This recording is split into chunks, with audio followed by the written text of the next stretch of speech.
नमस्कार। निवेश की दुनिया में ना कई बार ये शब्द हमें थोड़े डरा देते हैं, है ना? खासकर जब शुरुआत कर रहे हों। तो आज हमने सोचा कि क्यों ना कुछ बुनियादी शब्दों को थोड़ा आसान बनाया जाए। हमारे पास एक गाइड है, निवेश के 100 महत्वपूर्ण वित्तीय शब्द। इसी में से कुछ सबसे काम के शब्द चुनकर आज हम उन पर बात करेंगे। मकसद बस इतना है कि ये चीजें रटने वाली न लगें, बल्कि समझ आएं कि ये काम कैसे करती हैं। बिल्कुल, क्योंकि देखिए सिर्फ परिभाषा जान लेना काफी नहीं होता। जरूरी ये समझना है कि ये शब्द आपकी असल निवेश यात्रा में आपके पैसे के लिए क्या मायने रखते हैं। तो सबसे पहले शुरू करते हैं बिल्कुल बेसिक से। निवेश और परिसंपत्ति, मतलब इन्वेस्टमेंट और एसेट। स्रोत कहता है निवेश है पैसे को काम पर लगाना ताकि वो बढ़े, और परिसंपत्ति वो हर चीज जिसका मूल्य हो, कैश, सोना, स्टॉक। हाँ, बिल्कुल सही। आपकी परिसंपत्ति, जैसे मान लीजिए आपके पास नकद है, आप उसे कहीं लगाते हैं ताकि वो बढ़े, यही निवेश है। लेकिन हाँ, जैसे ही निवेश की बात आती है, दो और शब्द साथ आ जाते हैं, जोखिम और रिटर्न, रिस्क एंड रिटर्न। अच्छा, हाँ, जोखिम और रिटर्न। जोखिम मतलब पैसा कम होने या खोने का डर, और रिटर्न वो फायदा है जो निवेश से मिलता है। ये दोनों ना साथ साथ चलते हैं। आम तौर पर देखा गया है कि ज्यादा रिटर्न की उम्मीद में थोड़ा ज्यादा जोखिम उठाना पड़ता है। ये तो गांठ बांधने वाली बात है। अच्छा, निवेश करने के तरीके भी अलग अलग होते हैं। स्रोत में एसआईपी और एकमुश्त जिक्र है। जी हाँ, एसआईपी यानी सिस्टमैटिक इन्वेस्टमेंट प्लान, और एकमुश्त मतलब लमसम। सिस्टमैटिक इन्वेस्टमेंट प्लान जी, अच्छा। मतलब वो जैसे हर महीने थोड़ा थोड़ा पैसा लगाना। एकदम सही। जैसे हर महीने मान लीजिए 5,000 रुपए म्यूचुअल फंड में डाल दिए। ये एसआईपी है। और एकमुश्त हुआ कि आपने एक साथ एक ही बार में एक बड़ी रकम लगा दी, जैसे 1 लाख रुपए। तो इनमें से कोई एक बेहतर है या ये अपनी अपनी जरूरत पर निर्भर करता है? ज्यादातर ये निवेशक की सहूलियत, उसकी आय और बाजार की हालत पर निर्भर करता है। एसआईपी से क्या होता है कि बाजार के उतार चढ़ाव का असर कुछ कम हो जाता है, वो एवरेज आउट हो जाता है। अच्छा, वो रुपी कॉस्ट एवरेजिंग जैसे कहते हैं। हाँ, वही। और एकमुश्त शायद तब बेहतर हो जब आपको लगे कि अरे बाजार अभी काफी नीचे है, सही मौका है। ठीक है, तो ये तो हुए पैसे लगाने के तरीके, पर पैसा लगाना कहाँ है? यहाँ इक्विटी और डेट की बात आती है। स्रोत समझाते हैं। हाँ, इक्विटी और डेट, ये दो मुख्य रास्ते हैं। इक्विटी मतलब आप किसी कंपनी के मालिक बन रहे हैं, एक तरह से उसकी हिस्सेदारी खरीद रहे हैं, जैसे शेयर। जैसे रिलायंस या टीसीएस के शेयर खरीद लिए। बिल्कुल। और डेट हुआ कि आप पैसा उधार दे रहे हैं, जैसे आपने सरकार को या किसी कंपनी को बॉन्ड के जरिए उधार दिया या बैंक में एफडी करा दी। इसमें आपको ब्याज मिलता है। तो मतलब इक्विटी में ज्यादा रिटर्न की उम्मीद, पर जोखिम भी ज्यादा। हाँ, क्योंकि कंपनी अच्छा करेगी तो आपका पैसा बढ़ेगा, नहीं करेगी तो घट भी सकता है। डेट में जोखिम कम होता है, रिटर्न भी अक्सर इक्विटी से कम पर ज्यादा निश्चित होता है। तो ये निवेशक के रिस्क लेने की क्षमता पर आ गया फिर। बिल्कुल। और अगर कोई मतलब सीधा शेयर या बॉन्ड नहीं खरीदना चाहता, उनके लिए क्या है? या म्यूचुअल फंड और ईटीएफ का नाम आता है? हाँ, ये बहुत ही पॉपुलर विकल्प है। म्यूचुअल फंड में क्या होता है कि बहुत सारे लोगों का पैसा एक जगह जमा होता है। अच्छा। और एक एक्सपर्ट फंड मैनेजर उसे संभालता है। हाँ। वो उसे इक्विटी, डेट या दोनों में अपनी समझ से लगाता है। और ईटीएफ वो क्या है? ईटीएफ भी एक तरह का म्यूचुअल फंड ही है, पर इसकी खासियत ये है कि इसे आप स्टॉक एक्सचेंज पर शेयर की तरह ही, मतलब दिन में कभी भी खरीद बेच सकते हैं। हाँ, जैसे कोई स्टॉक खरीदते बेचते हैं। हाँ, जैसे निफ्टी 50 का ईटीएफ हो गया। ये दोनों ही तरीके आपको डाइवर्सिफिकेशन यानी विविधता लाने में और मैनेजमेंट में आसानी देते हैं। म्यूचुअल फंड की बात चली है तो ये एनएवी क्या होता है? Net asset value. Net value, हाँ, ये म्यूचुअल फंड की एक यूनिट की कीमत है। समझिए फंड के पास जितने भी शेयर्स, बॉन्ड्स वगैरह हैं, उनकी कुल मार्केट वैल्यू निकाली जाती है, उसमें से खर्चे घटाकर और फिर उसे कुल यूनिट्स की संख्या से भाग दे दिया जाता है। अच्छा, तो ये रोज बदलती होगी? जी हाँ, बाजार के साथ रोज बदलती है। इसी एनएवी पर आप म्यूचुअल फंड की यूनिट्स खरीदते या बेचते हैं। और आपने एक और शब्द बोला था, इंडेक्स, जैसे सेंसेक्स या निफ्टी। हाँ, इंडेक्स एक तरह से शेयर बाजार का आईना है। जैसे निफ्टी 50 भारत की टॉप 50 कंपनियों के शेयरों का एक समूह है। उसके उतार चढ़ाव से पता चलता है कि बाजार का आम रुख क्या है, मतलब ज्यादातर बड़े शेयर ऊपर जा रहे हैं या नीचे। रुख की बात करें तो स्रोत में बुल मार्केट और बेयर मार्केट का भी जिक्र है। ये क्या दर्शाते हैं? ये बाजार के मूड को बताते हैं। बुल मतलब सांड, जो सींग ऊपर की तरफ मारता है। तो बुल मार्केट मतलब जब बाजार में तेजी हो, कीमतें ऊपर जा रही हों, निवेशकों में उत्साह हो। और बेयर यानी भालू, जो पंजे नीचे की तरफ मारता है। तो बेयर मार्केट मतलब जब बाजार में मंदी हो, कीमतें गिर रही हों और मायूसी का माहौल हो। अच्छा, तो ये बाजार की दिशा बताते हैं। इन सब में एक चीज है कंपाउंडिंग या चक्रवृद्धि। स्रोत कहता है ये बहुत शक्तिशाली है। इसे 8वां अजूबा भी कहा जाता है। ऐसा क्यों? कंपाउंडिंग, अरे ये तो वाकई जादू जैसा है। इसका सीधा सा मतलब है आपके मुनाफे पर भी मुनाफा कमाना। मुनाफे पर मुनाफा? हाँ, जैसे आपने 100 रुपए लगाए, साल भर में 10% रिटर्न मिला तो वो 110 रुपए हो गए। अगले साल आपको जो 10% रिटर्न मिलेगा वो 100 रुपए पर नहीं बल्कि 110 रुपए पर मिलेगा। अच्छा, तो 11 रुपए का रिटर्न मिलेगा। बिल्कुल। तो आपके पास 121 रुपए हो गए। शुरुआत में ये अंतर छोटा लगता है, पर लंबे समय में 15, 20, 30 साल में ये आपके पैसे को कई गुना बढ़ा सकता है। इसीलिए कहते हैं निवेश जल्दी शुरू करो और टिके रहो। कमाल है। और आखिर में एक टर्म है ब्लू चिप स्टॉक।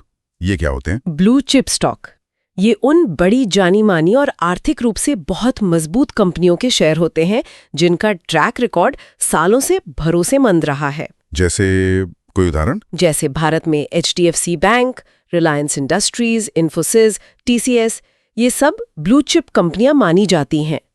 इनमें निवेश को अक्सर छोटी या नई कंपनियों के मुकाबले कम जोखिम भरा माना जाता है, पर हाँ, है तो ये भी इक्विटी ही। तो आज हमने काफी कुछ समझा। निवेश क्या है, परिसंपत्ति क्या है, जोखिम और रिटर्न का रिश्ता, SIP और एक मुश्त के तरीके। हाँ, और इक्विटी बनाम डेट, फिर mutual fund, ETF, NAV, index, bull market, bear market, compounding की ताकत और ब्लू चिप स्टॉक्स। वाह, काफी सारे शब्द कवर हो गए। हाँ, और इन बुनियादी शब्दों की समझ होना ही वित्तीय साक्षरता की तरफ पहला कदम है।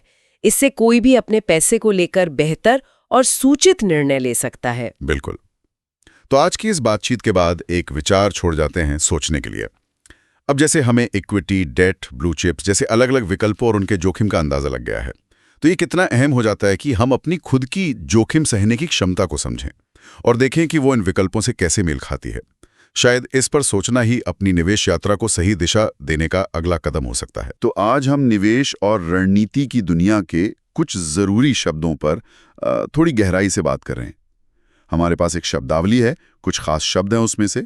मकसद सिर्फ ये नहीं कि इनका मतलब जान लें, बल्कि ये समझना है कि ये असल में काम कैसे आते हैं।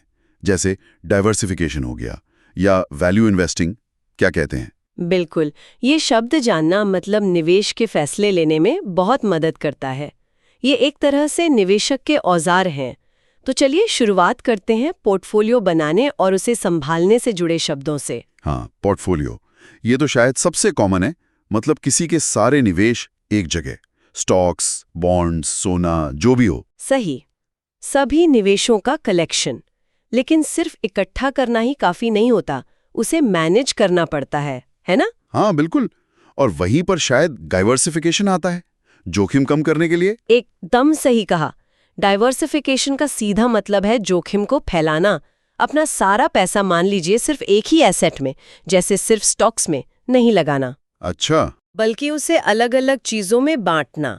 थोड़ा स्टॉक्स, थोड़ा सोना, शायद थोड़ा रियल एस्टेट। तो अगर एक बाजार नीचे जाता है तो पूरा पोर्टफोलियो उतना प्रभावित नहीं होता। हाँ, पर यह भी ध्यान रखना होता है कि बहुत ज्यादा डाइवर्सिफाई करने से शायद वो जो असाधारण रिटर्न की संभावना होती है वो थोड़ी कम हो सकती है। ये बात भी है। अच्छा, और इसी से जुड़ा है एसेट एलोकेशन, मतलब ये तय करना कि कितना पैसा कहाँ लगाना है। हाँ बिल्कुल, ये आपकी जोखिम लेने की क्षमता और आपके लक्ष्यों पर निर्भर करता है। जैसे कोई युवा निवेशक शायद 70% इक्विटी में, 20% डेट में और 10% सोने में लगाना चाहिए। ओके। और क्योंकि बाजार बदलता रहता है तो ये एलोकेशन भी बिगड़ सकता है। मान लीजिए इक्विटी बहुत बढ़ गई। हाँ, तो वो 70% शायद 80% हो जाए। बिल्कुल, यहीं पर रीबैलेंसिंग की जरूरत पड़ती है। समय समय पर अपने पोर्टफोलियो को देखकर उसे वापस अपने तय एलोकेशन पर लाना, मतलब बढ़े हुए हिस्से को थोड़ा बेचना, कम हुए को खरीदना, ये अनुशासन बनाए रखता है। समझ गया। तो ये तो हुई पोर्टफोलियो मैनेजमेंट की बात। अब आते हैं निवेश की रणनीतियों पर। दो नाम बहुत सुनते हैं, ग्रोथ फंड और वैल्यू इन्वेस्टिंग। इनमें क्या फर्क है? देखिए, ग्रोथ फंड उन कंपनियों पर फोकस करते हैं जिनमें भविष्य में तेजी से बढ़ने की उम्मीद हो। अच्छा। भले ही उनका शेयर अभी थोड़ा महंगा लग रहा हो। यहां मकसद होता है कैपिटल बढ़ना। दूसरी तरफ वैल्यू इन्वेस्टिंग एकदम अलग नजरिया है। वो कैसे? वैल्यू इन्वेस्टर्स ऐसी कंपनियां ढूंढते हैं जो बाजार में किसी वजह से अपनी असली कीमत से कम पर मिल रही हों, इंट्रिंसिक वैल्यू से नीचे। अच्छा, मतलब एक तरह से डिस्काउंट पर शेयर ढूंढना, जैसे कोई 100 रुपए का शेयर 70 में मिल रहा हो। हाँ, आप कह सकते हैं। इसके पीछे ये सोच है कि बाजार कभी कभी ओवर रिएक्ट करता है और अच्छी कंपनियां भी अस्थायी तौर पर सस्ती हो जाती हैं। इसमें हाँ, धैर्य बहुत चाहिए होता है। धैर्य तो चाहिए ही होगा। और जो लोग हर महीने थोड़ा थोड़ा निवेश करते हैं, उनके लिए SIP स्टेप अप क्या है, ये भी सुना है? हाँ, SIP स्टेप अप एक बहुत अच्छा तरीका है लंबी अवधि में अच्छी रकम बनाने का। इसका मतलब सीधा सा है, आप अपनी SIP की रकम हर साल थोड़ा बढ़ाते जाते हैं। जैसे अगर आप 5,000 रुपए महीने की SIP कर रहे हैं, तो अगले साल उसे 5,500 या 6,000 कर दिया। जैसे जैसे आपकी आय बढ़ती है, आपका निवेश भी बढ़ता जाता है, कंपाउंडिंग को और बढ़ावा मिलता है इससे। बढ़िया। एक और चीज है ELSS। इसका क्या खास फायदा है? ELSS मतलब इक्विटी लिंक्ड सेविंग स्कीम। ये एक म्यूचुअल फंड है, पर इसका सबसे बड़ा आकर्षण है टैक्स बचत। इनकम टैक्स के सेक्शन 80C में छूट मिलती है। अच्छा, टैक्स सेविंग फंड। हाँ, लेकिन इसमें एक शर्त है, 3 साल का लॉक इन पीरियड। मतलब आप अपना पैसा 3 साल से पहले निकाल नहीं सकते। तो ये टैक्स बचाने के साथ साथ इक्विटी में निवेश का भी मौका देता है। ठीक है। अब कुछ मापदंडों पर आते हैं जिनसे फंड्स या कंपनियों को परखते हैं। एक्सपेंस रेशियो, ये क्या होता है? ये म्यूचुअल फंड चलाने की सालाना फीस है। फंड हाउस आपके निवेश को मैनेज करने के लिए ये चार्ज करता है। इसे प्रतिशत में बताते हैं। मतलब अगर किसी फंड का एक्सपेंस रेशियो 1% है, तो आपके 10,000 रुपए के निवेश पर साल के 100 रुपए मैनेजमेंट फीस कट जाएगी। ये सीधे आपके रिटर्न पर असर डालता है। तो कम एक्सपेंस रेशियो बेहतर हुआ? हाँ, बिल्कुल। लंबी अवधि में इसका काफी फर्क पड़ सकता है। और निवेश की ग्रोथ कैसे नापते हैं? ये CAGR क्या बला है? CAGR मतलब कंपाउंड एनुअल ग्रोथ रेट। ये बताता है कि आपका निवेश सालाना औसतन कितने प्रतिशत की चक्रवृद्धि दर से बढ़ा है। अच्छा। ये सिंपल रिटर्न से बेहतर तस्वीर देता है, खासकर जब आप कई सालों के रिटर्न देख रहे हो। जैसे अगर 1 लाख रुपए 5 साल में 2 लाख हो गए, तो ये लगभग 15% CAGR हुआ। समझ गया। और AUM, एसेट्स अंडर मैनेजमेंट? वो तो बस ये बताता है कि कोई फंड हाउस या स्कीम कुल कितना पैसा मैनेज कर रही है निवेशकों का। इससे फंड के साइज का पता चलता है। प्राइस टू अर्निंग्स, ये शेयर की कीमत की तुलना कंपनी के प्रति शेयर कमाई EPS से करता है। जैसे 100 रुपए का शेयर और 10 रुपए की कमाई, तो PE हुआ 10। ओके। ये दिखाता है कि बाजार कमाई के हर रुपए के लिए कितना देने को तैयार है। और PB रेशियो यानी price to book value, share की कीमत की तुलना कंपनी की बुक वैल्यू से करता है। बुक वैल्यू मतलब कंपनी की नेट संपत्ति। तो ये बताते हैं कि शेयर सस्ता है या महंगा? हाँ, ये मूल्यांकन के तरीके हैं, लेकिन इन्हें अकेले नहीं देखना चाहिए। इंडस्ट्री के औसत और कंपनी की ग्रोथ संभावनाओं के साथ देखना जरूरी है। और वो इंट्रिंसिक वैल्यू जिसकी बात वैल्यू इन्वेस्टर्स करते हैं, हाँ, वो क्या है? इंट्रिंसिक वैल्यू मतलब किसी स्टॉक का वो अनुमानित असली मूल्य जो उसके फंडामेंटल्स, कैश फ्लो, संपत्ति ग्रोथ वगैरह पर आधारित होता है। अच्छा। वैल्यू इन्वेस्टर्स इसी की गणना करके फैसला लेते हैं। पर ये याद रखना जरूरी है कि ये हमेशा एक सटीक नंबर नहीं होता। ये एक क्या कहते हैं, सूचित अनुमान होता है। समझ गया। आखिर में कंपनियों के साइज की बात, large cap, mid cap, small cap, ये मार्केट कैप पर आधारित हैं। हाँ, मार्केट कैप यानी मार्केट कैपिटलाइजेशन, कंपनी का कुल बाजार मूल्य। शेयर की कीमत गुणा कुल शेयरों की संख्या। और इसी से तय होता है लार्ज, मिड, स्मॉल। बिल्कुल। लार्ज कैप मतलब बहुत बड़ी कंपनियां जैसे रिलायंस, टीसीएस स्थापित होती हैं। मिड कैप बीच की जैसे वोल्टास, और स्मॉल कैप छोटी कंपनियां जैसे त्रिवेणी इंजीनियरिंग। इनमें ग्रोथ की संभावना ज्यादा हो सकती है पर जोखिम भी ज्यादा होता है। और एक आखिरी शब्द वॉलेटिलिटी, इसका क्या मतलब है? वॉलेटिलिटी मतलब कीमत में उतार चढ़ाव। कोई चीज कितनी तेजी से और कितना ऊपर नीचे होती है। जैसे बिटकॉइन सोने की तुलना में कहीं ज्यादा वॉलेटाइल है, मतलब उसकी कीमत बहुत तेजी से बदलती है। ये निवेशक की जोखिम सहने की क्षमता से जुड़ा है। तो ये थे निवेश और रणनीति से जुड़े कुछ अहम शब्द और उनके मायने। पोर्टफोलियो बनाने से लेकर कंपनियों को समझने तक इनकी जानकारी वाकई जरूरी है। बिल्कुल सही कहा। ये शब्दावली सिर्फ शब्द नहीं है, ये निवेश की दुनिया को देखने का एक नजरिया देती हैं। हर शब्द के पीछे बाजार कैसे काम करता है, इसकी एक कहानी छिपी है। और हाँ, ये सोचना भी दिलचस्प है कि जब हम किसी शेयर की आंतरिक मूल्य या इंट्रिंसिक वैल्यू की बात करते हैं, तो क्या वो सच में कोई पक्की, कैलकुलेट की जा सकने वाली चीज है, या वो हमेशा एक बदलता हुआ सूचित अनुमान ही रहता है जो नई जानकारी के साथ बदल सकता है? शेयर बाजार की अपनी एक अलग ही दुनिया है ना? हाँ बिल्कुल। पर उनका असली मतलब क्या है, वो बाजार की कहानी कैसे बताते हैं, ये समझना काफी जरूरी है। सही कहा। आज हमारे पास शेयर बाजार की शब्दावली से कुछ शब्द हैं, खास तौर पर संख्या 41 से 60 तक। तो कोशिश करते हैं इन्हें थोड़ा आसान बनाने की। हाँ चलिए देखते हैं। तो एकदम शुरू से शुरू करते हैं। जब कोई कंपनी मान लीजिए पहली बार अपने शेयर आम लोगों को, मतलब जनता को बेचती है, उसे क्या कहते हैं और ये इतना अहम क्यों माना जाता है? इसे कहते हैं आईपीओ। आईपीओ? हाँ, इनिशियल पब्लिक ऑफरिंग 41। ये कंपनी के लिए ना एक बहुत बड़ा कदम होता है।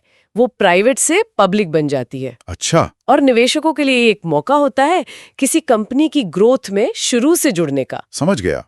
और फिर आईपीओ के बाद बाजार कैसा चल रहा है, ऊपर या नीचे, ये कैसे पता लगता है? अक्सर सुनते हैं निफ्टी इतना चढ़ गया, सेंसेक्स गिर गया। हाँ, वो इंडेक्स होते हैं जैसे निफ्टी 42। हाँ, निफ्टी। वो एनएसई की टॉप 50 कंपनियों को ट्रैक करता है। और सेंसेक्स है बीएसई की 30 बड़ी जानी मानी कंपनियों का इंडेक्स। अच्छा, तो ये बस बाजार का हाल बताते हैं? एक तरह से हाँ, ये बाजार का मूड, उसकी सेहत बताते हैं, खास तौर पर बड़ी कंपनियों के लिहाज से। पर ये ध्यान रखना चाहिए कि ये पूरी कहानी नहीं है। मतलब छोटे शेयरों का हाल इनसे अलग भी हो सकता है। अच्छा, और ये सब ट्रैक करने, खरीदने, बेचने के लिए आपको चाहिए डीमैट अकाउंट। डीमैट अकाउंट, हाँ सुना है। ये शेयरों के लिए डिजिटल बैंक खाते जैसा है? बिल्कुल सही। और साथ में चाहिए ट्रेडिंग अकाउंट, जिससे असल में खरीद बिक्री होती है। ओके। ये दोनों जुड़े होते हैं। और हाँ, जो ब्रोकर ये सुविधा देता है वो फीस लेता है, उसे ब्रोकरेज कहते हैं। हाँ, जैसे वो ज़ीरोधा वाले शायद 20 रुपए लेते हैं हर ऑर्डर पर। हाँ बिल्कुल, जैसे ज़ीरोधा का फ्लैट 20 रुपए प्रति सफल ट्रेड है। ठीक है, तो अकाउंट खुल गया। अब शेयर चुने कैसे? मैंने सुना है 2 मेन तरीके हैं, एक टेक्निकल और एक फंडामेंटल। इनमें क्या फर्क है? हाँ, ये 2 मुख्य नजरिए हैं शेयर को देखने के। टेक्निकल एनालिसिस में चार्ट्स, प्राइस पैटर्न, वॉल्यूम, इन सब को देखकर अंदाजा लगाते हैं कि शेयर आगे कैसा परफॉर्म कर सकता है। मतलब ग्राफ वगैरह देखकर? हाँ बिल्कुल, ट्रेडर्स इसे ज्यादा इस्तेमाल करते हैं, खासकर छोटी अवधि के ट्रेड के लिए। और फंडामेंटल? फंडामेंटल एनालिसिस कंपनी की बुनियाद देखता है, उसकी कमाई कैसी है, मुनाफा कितना है, मैनेजमेंट कैसा है, कंपनी पे कर्ज कितना है, वगैरह वगैरह। अच्छा, ये तो फिर लंबी अवधि के लिए हुआ। हाँ, आमतौर पर लॉन्ग टर्म निवेशक इसे ज्यादा पसंद करते हैं। वो कंपनी की असली कीमत, उसकी वैल्यू समझने की कोशिश करते हैं। वैसे कोई एक तरीका बेस्ट नहीं है, कई लोग दोनों को मिलाकर इस्तेमाल करते हैं। दिलचस्प। और इसी से जुड़ा सवाल है, क्या सब लोग एक ही तरह से निवेश करते हैं? मतलब वो इंट्राडे ट्रेडिंग और लॉन्ग टर्म इन्वेस्टिंग, इनमें क्या बड़ा फर्क है? अरे जमीन आसमान का फर्क है, बिल्कुल अलग चीजें हैं। अच्छा। इंट्राडे ट्रेडिंग का मतलब है एक ही दिन में खरीदा और उसी दिन बेच दिया। सुबह खरीदा, शाम से पहले बेच दिया। ओह, एक ही दिन में? हाँ, ये बहुत तेज होता है। इसमें अनुशासन और रिस्क लेने की क्षमता चाहिए। ये रोज के छोटे मोटे उतार चढ़ाव से फायदा कमाने की कोशिश है। और long term? Long term investing एकदम उल्टा है। यहाँ आप शेयर खरीदते हैं और सालों तक, शायद 5 साल, 10 साल या उससे भी ज्यादा होल्ड करके रखते हैं। सालों तक? हाँ, आप कंपनी के विकास में हिस्सेदार बनते हैं। ये धैर्य का खेल है। तो दोनों के लिए माइंडसेट, स्ट्रैटेजी, सब कुछ बिल्कुल अलग होता है। समझ गया। अच्छा, ट्रेडिंग की बात चली है तो ये सपोर्ट और रेजिस्टेंस क्या चीज है? अक्सर सुनने में आता है। हाँ, ये टेक्निकल एनालिसिस के बहुत जरूरी कॉन्सेप्ट है। रेजिस्टेंस एक तरह से वो प्राइस लेवल है जिसके ऊपर शेयर को जाने में मुश्किल होती है, जैसे कोई अदृश्य छत हो। अच्छा, एक रुकावट जैसा? बिल्कुल। और सपोर्ट वो लेवल है जिसके नीचे शेयर आसानी से नहीं गिरता, मतलब जहां खरीदार एक्टिव हो जाते हैं। एक तरह का सेफ्टी नेट समझ लीजिए। ओके। और स्टॉप लॉस, वो कैसे मदद करता है? स्टॉप लॉस एक ऑर्डर है जो आप पहले से लगा देते हैं नुकसान कम करने के लिए। मान लीजिए आपने शेयर 100 रुपए में खरीदा, आप स्टॉप लॉस लगा सकते हैं कि अगर ये 90 तक गिरे तो अपने आप बिक जाए, ताकि ज्यादा नुकसान ना हो। हाँ, ये रिस्क मैनेजमेंट टूल है। हालांकि ये गारंटी नहीं है कि ठीक 90 पर ही बिकेगा, कभी कभी तेजी से गिरने पर थोड़ा नीचे भी बिक सकता है। ठीक है। और जब खरीदने या बेचने का मन बना लिया तो ऑर्डर कैसे लगाते हैं? वो लिमिट ऑर्डर और मार्केट ऑर्डर में क्या चुनना बेहतर है? लिमिट ऑर्डर 54 में आप अपनी कीमत तय करते हैं। जैसे मुझे ये शेयर 100 रुपए पर ही खरीदना है, उससे ज्यादा पर नहीं। सौदा तभी होगा जब कोई उस कीमत पर बेचने को तैयार हो। तो इसमें कीमत पर अपना कंट्रोल रहता है। हाँ। और मार्केट ऑर्डर 55 का मतलब है मुझे अभी खरीदना है, जो भी बेस्ट कीमत मिल रही है बाजार में उस पर। अच्छा, ये तुरंत हो जाता है? हाँ, ये तुरंत एग्जीक्यूट हो जाता है, पर कीमत थोड़ी सी ऊपर नीचे हो सकती है जो उस वक्त चल रही हो। ठीक है। तेजी वाले बाजार में ये फर्क थोड़ा ज्यादा भी हो सकता है। समझ गया, बढ़िया। अब कुछ और शब्द जल्दी से देख लेते हैं जो अक्सर आते हैं। Dividend yield, buyback, circuit limit, short selling और वॉल्यूम। ये क्या है संक्षेप में? हाँ, बिल्कुल। डिविडेंड यील्ड बताती है कि शेयर की कीमत के मुकाबले आपको डिविडेंड से कितनी कमाई हो रही है प्रतिशत में। ओके। बायबैक तब होता है जब कंपनी खुद अपनी ही शेयर बाजार से वापस खरीदती है। इससे अक्सर शेयर की कीमत को सपोर्ट मिलता है। हाँ, ये तो सुना है। Circuit limit? सर्किट लिमिट एक दिन में किसी शेयर की कीमत में बहुत ज्यादा तेजी या गिरावट को रोकने के लिए एक्सचेंज द्वारा लगाई गई सीमा है। अपर सर्किट और लोअर सर्किट। अच्छा, और शॉर्ट सेलिंग? ये थोड़ा कंफ्यूजिंग लगता है। हाँ, शॉर्ट सेलिंग 60 में आप वो शेयर बेचते हैं जो आपके पास है ही नहीं।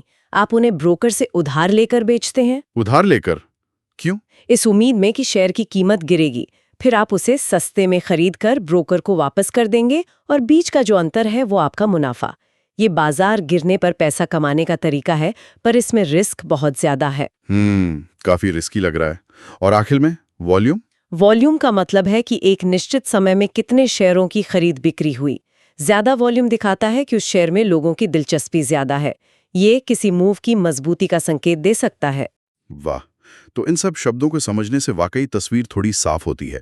ऐसा लगता है ये सिर्फ परिभाषाएं नहीं हैं, बल्कि बाजार के इशारों को समझने के टूल हैं। बिल्कुल, ये शब्दावली जानना उस भाषा को सीखने जैसा है जिसमें बाजार आपसे बात करता है। पर यहाँ एक सोचने वाली बात है। हाँ। क्या सिर्फ इन शब्दों को जान लेना, मतलब उनकी परिभाषाएं रट लेना, काफी है? क्या सिर्फ इस शब्दावली को जानने से बाजार को देखने का, उसमें निवेश करने का नजरिया वाकई बदल जाता है? या फिर इस बुनियादी ज्ञान से आगे बढ़कर कौन सी गहरी रणनीतियां हैं जो एक निवेशक अपना सकता है? ये जानना शायद ज्यादा जरूरी है। नमस्कार। आज हम बैंकिंग और फाइनेंस से जुड़े कुछ खास शब्दों को समझने की कोशिश करेंगे। हाँ, ये वो शब्द हैं जो हमारे रोजमर्रा की वित्तीय बातचीत और प्लानिंग में अक्सर आते हैं। बिल्कुल। हमारी कोशिश रहेगी कि इन्हें सरल भाषा में समझें ताकि पैसे से जुड़े फैसले लेना आसान हो जाए। हाँ, ये बहुत जरूरी है। तो चलिए शुरू करते हैं। सबसे पहले बचत और निवेश के कुछ जाने पहचाने तरीकों से, जैसे एफडी यानी फिक्स्ड डिपॉजिट। हाँ। इसमें एक मुश्त रकम डाली जाती है। हाँ। और उस पर एक तय ब्याज मिलता है, मान लीजिए 7%। बिल्कुल, 7%। और एक है आरडी, रिकरिंग डिपॉजिट। हाँ। इसमें हर महीने थोड़ा थोड़ा पैसा जमा होता है। इस पर भी ब्याज दर लगभग तय होती है। हाँ, और ये दोनों ही तरीके मतलब उन लोगों के लिए काफी अच्छे हैं जो अपनी पूंजी पर ज्यादा जोखिम नहीं उठाना चाहते। अच्छा। लेकिन यहाँ ये भी याद रखना जरूरी है कि एफडी में पैसा एक निश्चित समय के लिए लॉक हो जाता है। हाँ, वो लॉक इन पीरियड होता है। और आरडी नियमित बचत की आदत डालने में मदद करती है। सही। इसी कड़ी में पीपीएफ भी है, पब्लिक प्रोविडेंट फंड। ये सरकार समर्थित लंबी अवधि की बचत योजना है। हाँ, पीपीएफ सुना है। ये टैक्स बचाने में भी मदद करती है और करीब 7-8% का सुरक्षित रिटर्न देती है। हाँ, पीपीएफ सुरक्षित तो है, पर अक्सर लोग सोचते हैं कि इसका 15 साल का लॉक इन पीरियड काफी लंबा होता है, मतलब खासकर अगर बीच में पैसों की जरूरत पड़ जाए। आपकी बात सही है। देखिए, ये लंबी अवधि के लक्ष्यों के लिए ही ज्यादातर सही बैठता है। जैसे रिटायरमेंट वगैरह। हाँ, जैसे रिटायरमेंट या बच्चों की पढ़ाई। छोटी अवधि की जरूरतों के लिए शायद एफडी या आरडी बेहतर हो। अच्छा, रिटायरमेंट की बात चलिए तो एनपीएस और ईपीएफ को भी समझ लेते हैं। जरूर। एनपीएस यानी नेशनल पेंशन स्कीम खासतौर पर रिटायरमेंट के लिए ही बनाया है ना। हाँ, बिल्कुल। और ईपीएफ यानी एम्प्लॉय प्रोविडेंट फंड, ये वेतनभोगी कर्मचारियों के लिए होता है। हाँ, सैलरीड क्लास के लिए। इसमें कर्मचारी और कंपनी दोनों योगदान करते हैं। सही कहा। इन दोनों में एक बड़ा फर्क ये है कि एनपीएस का पैसा काफी हद तक शेयर बाजार या बॉन्ड मार्केट में लगता है। ओह अच्छा। यानी रिटर्न बाजार के उतार चढ़ाव पर निर्भर करता है, जबकि ईपीएफ ज्यादातर सुरक्षित सरकारी बॉन्ड्स में निवेश करता है और इस पर सरकार ब्याज दर तय करती है। हाँ। ये वेतन पाने वालों के लिए अनिवार्य बचत का एक महत्वपूर्ण हिस्सा है। तो इसका मतलब एनपीएस में शायद ज्यादा रिटर्न का मौका है, पर जोखिम भी थोड़ा ज्यादा हुआ फिर। हाँ, बिल्कुल यही बात है। ये किस तरह के निवेशक के लिए सही रहेगा? देखिए, जो लोग रिटायरमेंट के लिए थोड़ा जोखिम लेने को तैयार हैं और बाजार की थोड़ी समझ रखते हैं, उनके लिए एनपीएस ज्यादा फायदेमंद हो सकता है। ओके। ईपीएफ उन लोगों के लिए बेहतर है जो गारंटीड सुरक्षित रिटर्न चाहते हैं बिना किसी टेंशन के। ठीक है, ये क्लियर हुआ। निवेश के बाद ये जानना भी बहुत जरूरी है कि असल में हाथ में कितना आया। बिल्कुल। रेट ऑफ रिटर्न जैसे शब्द आते हैं। हाँ। इन्फ्लेशन का मतलब तो हम सब समझते हैं, समय के साथ चीजों का महंगा होना, मतलब पैसे की खरीदने की शक्ति कम होना। सही। और यहीं पर वास्तविक रिटर्न दर का महत्व समझ आता है। वो कैसे? ये वो रिटर्न है जो आपको महंगाई दर को घटाने के बाद मिलता है।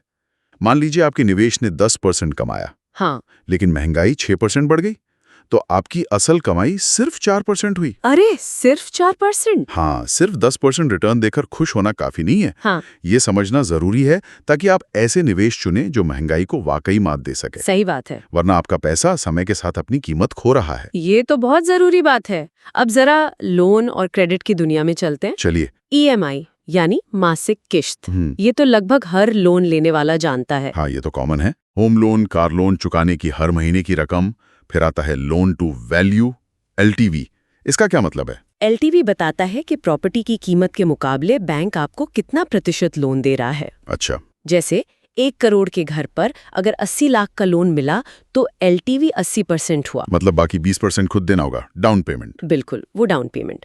फिर है क्रेडिट स्कोर। हाँ, क्रेडिट स्कोर। ये 3 अंकों का एक नंबर होता है जो आपकी लोन चुकाने की क्षमता और हिस्ट्री बताता है। और अच्छा क्रेडिट स्कोर जैसे 750 से ऊपर क्यों जरूरी है? सिर्फ इसलिए कि लोन मिल जाए? सिर्फ मिलने के लिए नहीं, बल्कि किस ब्याज दर पर मिलेगा ये भी काफी हद तक क्रेडिट स्कोर पर निर्भर करता है। ओह। अच्छा स्कोर मतलब सस्ता लोन मिलने की संभावना बढ़ जाती है। ये तो बहुत काम की बात है। पर यहाँ एक चेतावनी भी है, डेट ट्रैप यानी ऋण जाल से बचने की। हाँ, ये क्या होता है? ये वो खतरनाक स्थिति है जब एक कर्ज चुकाने के लिए दूसरा लेना पड़े और आप कर्जों के बोझ तले दबते चले जाएं। इससे बचना बहुत जरूरी है। सही कहा, सावधानी बहुत जरूरी है। अच्छा, अब कोई अपनी कुल वित्तीय स्थिति कैसे मापे? इसके लिए नेटवर्थ शब्द सुना है। नेटवर्थ आपकी वित्तीय सेहत का आईना है, एक तरह से आपका फाइनेंशियल रिपोर्ट कार्ड। कैसे निकालते हैं इसे? इसे जानने के लिए आपकी कुल संपत्ति यानी एसेट्स जैसे घर, निवेश, सोना वगैरह की कीमत जोड़ें। ठीक है। और उसमें से अपनी कुल देनदारियां यानी लाइबिलिटीज, सारे लोन, उधार वगैरह घटा दें। अच्छा। जो बचा वही आपकी नेटवर्थ है। मान लीजिए 50 लाख की संपत्ति और 10 लाख का कर्ज, तो नेटवर्थ हुई 40 लाख। समझ गया। और इसी से जुड़े हैं लिक्विड एसेट्स और लाइबिलिटी। हाँ, लिक्विड एसेट वो संपत्ति है जिसे आप जरूरत पड़ने पर तुरंत नकदी में बदल सकते हैं। जैसे बैंक का पैसा। हाँ, जैसे बैंक खाते का पैसा या आसानी से बिकने वाले शेयर। लाइबिलिटी वो पैसा है जो आपको दूसरों को चुकाना है। एक और अहम चीज है इमरजेंसी फंड यानी आपातकालीन निधि। हाँ, ये बहुत सुनते हैं। ये बहुत बहुत जरूरी है। कम से कम 3 से 6 महीने के जरूरी खर्चों के बराबर पैसा आसानी से उपलब्ध लिक्विड एसेट में रखना चाहिए, ताकि इमरजेंसी में काम आए। बिल्कुल, ताकि नौकरी जाने या मेडिकल इमरजेंसी जैसी मुश्किलों में दिक्कत ना हो। ये सिर्फ पैसा नहीं, मन की शांति भी है। बिल्कुल, इमरजेंसी फंड तो होना ही चाहिए। आखिर में कुछ बीमा प्लान्स की बात करते हैं। Term insurance, health insurance, ULIP और एन्युटी। हाँ, ये भी बहुत महत्वपूर्ण है। टर्म इंश्योरेंस क्या है? टर्म इंश्योरेंस एक शुद्ध जीवन बीमा है। अगर पॉलिसी अवधि में बीमा धारक की मृत्यु हो जाती है तो नॉमिनी को एक मुश्त रकम मिलती है। इसका प्रीमियम कम होता है। ओके। और हेल्थ इंश्योरेंस? हेल्थ इंश्योरेंस, जैसा नाम से जाहिर है, अस्पताल और इलाज के खर्चों को कवर करता है। मेडिक्लेम जैसा? हाँ, मेडिक्लेम पॉलिसी। यूलिप यानी यूनिट लिंक्ड इंश्योरेंस प्लान, ये बीमा और निवेश का मिश्रण है। अच्छा, मिला जुला। हाँ, प्रीमियम का कुछ हिस्सा बीमा कवर देता है और बाकी बाजार में निवेश होता है। और एन्युटी रिटायरमेंट के बाद मिलने वाली नियमित आय या पेंशन का एक तरीका है। तो मतलब टर्म और हेल्थ इंश्योरेंस मुख्य रूप से सुरक्षा के लिए हैं। हाँ, बिल्कुल। जबकि यूलिप में निवेश का तत्व भी जुड़ जाता है। बिल्कुल, हर प्लान का अपना मकसद है। टर्म इंश्योरेंस का लक्ष्य है आपके ना रहने पर परिवार को आर्थिक सुरक्षा देना। हेल्थ इंश्योरेंस बचाता है अचानक आने वाले बड़े मेडिकल खर्चों से। यूलिप उन लोगों के लिए हो सकता है जो बीमा के साथ निवेश का लाभ भी चाहते हैं, पर इसके चार्जेस और रिटर्न को समझना जरूरी है। सही। और एन्युटी रिटायरमेंट के बाद नियमित आय सुनिश्चित करती है। तो ये थे बैंकिंग और फाइनेंस से जुड़े कुछ महत्वपूर्ण शब्द। बचत, निवेश, लोन, बीमा और अपनी वित्तीय स्थिति को समझने के पैमाने। काफी कुछ क्लियर हुआ। हाँ, उम्मीद है सुनने वालों को भी मदद मिली होगी। इन सब पर बात करने के बाद एक सवाल मन में आता है जिस पर सोचना दिलचस्प होगा। बताइए। अपनी वित्तीय यात्रा शुरू करते समय किसी व्यक्ति को सबसे पहले किस पर ध्यान केंद्रित करना चाहिए? ज्यादा से ज्यादा बचत करने पर, या मौजूदा कर्जों को कम करने पर, या फिर भविष्य की अनिश्चितताओं के लिए सही बीमा कवर लेने पर? ये तो सोचने वाली बात है। शायद इसका जवाब हर किसी के लिए अलग हो, उनकी अपनी स्थिति के हिसाब से। नमस्कार, आज हम वित्त, रियल एस्टेट और हाँ, टैक्स से जुड़े कुछ जरूरी शब्दों पर बात करने वाले हैं। हाँ, हमारे पास जो जानकारी है ना, उसी के आधार पर कुछ खास कॉन्सेप्ट्स को समझेंगे। कोशिश ये है कि निवेश और फाइनेंशियल प्लानिंग थोड़ी आसान लगे। हाँ, क्योंकि ये शब्द कई बार डरा देते हैं ना। बिल्कुल। जैसे क्या ऐसा हो सकता है कि प्रॉपर्टी खरीदे भी नहीं और उसमें निवेश हो जाए? या फिर ये जो महंगाई बढ़ रही है, इसमें अपने पैसे को कैसे बचाएं? बहुत अच्छे सवाल है। तो चलिए इन्हीं पर बात करते हैं। शुरुआत करें REIT से। ये क्या होता है? नंबर 81 हमारी लिस्ट में। हाँ, REIT मतलब रियल एस्टेट इन्वेस्टमेंट ट्रस्ट। ये एक बहुत अच्छा तरीका है। अच्छा, कैसे? मतलब इससे कोई भी जिसके पास बहुत ज्यादा पैसा ना भी हो, वो बड़े कमर्शियल प्रॉपर्टी प्रोजेक्ट्स में हिस्सेदार बन सकता है। जैसे ऑफिस बिल्डिंग या मॉल? हाँ, बिल्कुल। जैसे आप म्यूचुअल फंड से शेयर खरीदते हैं ना, बस वैसे ही ये प्रॉपर्टी के लिए है। भारत में एम्बेसी रीट एक उदाहरण है। अरे वाह, मतलब प्रॉपर्टी के मालिक आप नहीं, पर मुनाफे में हिस्सेदारी। एग्जैक्टली, यही इसका फायदा है। ये तो कमाल है, खासकर छोटे निवेशकों के लिए तो बहुत ही बढ़िया। अच्छा, निवेश की बात चले और महंगाई का डर ना हो, ऐसा तो नहीं हो सकता? इन्फ्लेशन हेज क्या है? नंबर 82। हाँ, इन्फ्लेशन हेज, देखिए ये वो निवेश है जिसकी कीमत उम्मीद ये होती है कि महंगाई बढ़ने के साथ साथ बढ़ेगी। अच्छा, ताकि पैसे की वैल्यू कम ना हो? हाँ, बिल्कुल। जैसे सोना, गोल्ड पारंपरिक रूप से मानते हैं कि ये अच्छा इन्फ्लेशन हेज है, पर हाँ, कोई गारंटी नहीं होती हमेशा। और सोने में निवेश करने का एक वो आसान तरीका भी तो है, गोल्ड ETF। नंबर 86, मतलब सोना घर लाने का झंझट नहीं। सही कहा। गोल्ड ETF यानी एक्सचेंज ट्रेडेड फंड। आप इसे स्टॉक मार्केट पर शेयर की तरह ही खरीद बेच सकते हैं, एक तरह से डिजिटल गोल्ड। और इन सब निवेशों का आखिर में मकसद क्या होता है? ROI। नंबर 98। ROI यानी रिटर्न ऑन इन्वेस्टमेंट। सीधी सी बात है, आपने जो पैसा लगाया, हाँ। उस पर कितना कमाया, कितना फायदा हुआ। ठीक है। अच्छा, निवेश के तरीकों पर वापस आते हैं। एक सुना है डॉलर कॉस्ट एवरेजिंग। नंबर 83। ये क्या चीज है? ये ना एक अनुशासन वाली स्ट्रैटेजी है।